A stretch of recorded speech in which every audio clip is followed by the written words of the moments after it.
The Backstreet Boys documentary, it's exactly what you would not think, okay? What? Yes. Nobody thought it was going to be as big as it was. The best-selling boy band in history. Then it just stopped. So in this documentary, a lot of people thought that they were going to see this band come back together and record a new album in London, but that wasn't the case. You see a lot of arguing. You see, 30-year-old plus men, early 40 men, nearly 40. still trying to be a boy band. And they're still successful, but not comparable to what their success was in the late 90s, early 2000s. And then you also see 30-year-old plus men still getting along, trying to get along 20 years later. And you see the real side of Nick Carter. That's all I can really say. But yeah, you do see some yelling. And they also apparently went to each other's hometowns. Okay? Thoughts, 5 words or less. Backstreet's back. Okay. Oh my God, we have the same 5 words. They want it their way. The hairy Backstreet Boys. Yeah. Because now they have back hair probably, whereas before they're getting older. The hairy back street. The hairy back Street Boys. Nick, AJ, Kevin, Sloppy, Happy? And Doc. Doc.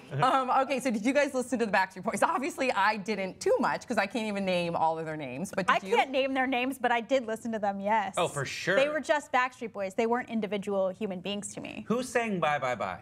That's insane. Well, So that's the thing. It's like now it's in this weird like bowl of brain slush that I have now left over from the 90s. I couldn't distinguish the Backstreet Boys from NSYNC with a gun to my head. Yeah, like when you envision the Backstreet Boys, would you see this dark? Would it surprise you to see this really dark side to them? Not at all. Why? I feel like that's inevitable. Like it's just growing up and becoming an adult and having to deal with being an adult in the real world. It's not. But are you surprised that they would showcase this? Is my point. Oh yeah, I mean when it first when they were like, oh, they're making a documentary, I was like, oh come on, really? They're gonna try to become like relevant and make like they're Justin Bieber, never say never type of thing. But what I liked about it is that when I saw this trailer, I was like, this is awesome because it's like Kevin said in the trailer, he was like, this is kind of like the bookend to our whole journey, which is nice because now they're like kind of saying like, yeah, we want to keep doing what we're doing, but the Backstreet Boys is kind of coming to an And the end. unfiltered side of it all is really interesting.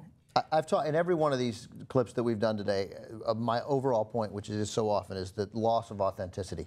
And the reason why my 5 words was they want it their way. This is a promotional documentary. That said, it's pretty good. Yeah. And it does have some real moments in it, clearly. And it answers a question that is relevant, I think, for a lot of people, certainly people my age and even a little bit younger, that what you were when you were young and you thought that's all you were, it can't exist. How do you do, fellow kids?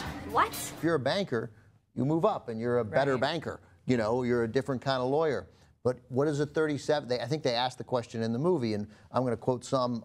I'm paraphrasing from my friend Christy Lemire from What the Flick, her review of it. She gave it a really nice review, admitting that it's promotional. But what do you do when you're a 37-year-old man whose whole career was that you were in a boy band? How do you be 37? I think that is a like multi-religion version of hell. Like across religions, they all have their own version of that, which is a man stuck in a boy band. Yeah. Like that's unnatural. But I do like the idea that we get to see this behind the scenes in a very authentic way, as you stated, because with anything, if you showed us behind the scenes, we get in arguments. If you show any couple or they've been together 20 years, the Backstreet Boys. Man. So they're like family. They're going to fight. They're going to argue, especially when it comes to business, when you're talking about money and creative ideas. You're going to see that. And I'm glad that we got to see that because typically when you see these documentaries, they're very fluffy, especially when it comes to a boy band. So I applaud them for that. And I think that a lot of people are going to watch this. And the Lou Pearlman thing. Yes. Like, I love that they're exposing that as they should. He was such a fucking creep. Piece of shit. It's He was amazing. like, what, a child molester too? Yeah. amazing That's the rumor. What's amazing is that this kind of manipulation still exists in the music industry. I mean, how artists aren't all completely in control of the art they create is remarkable just because of whatever deal they signed when they were kids. Right. If you could watch any behind the scenes of an artist, an actor, an historical figure, who would you pick? I'd love to see behind the scenes of FDR.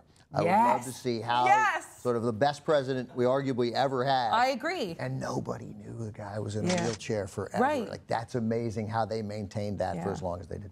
Well, they didn't have social media. Yeah, right. Yeah. I'm gonna do something similar. Also, by the way, FDR also in a boy band. Sorry, go ahead. Yeah. I'm gonna do something similar in its gravity and social relevance, but Brad and Angelina.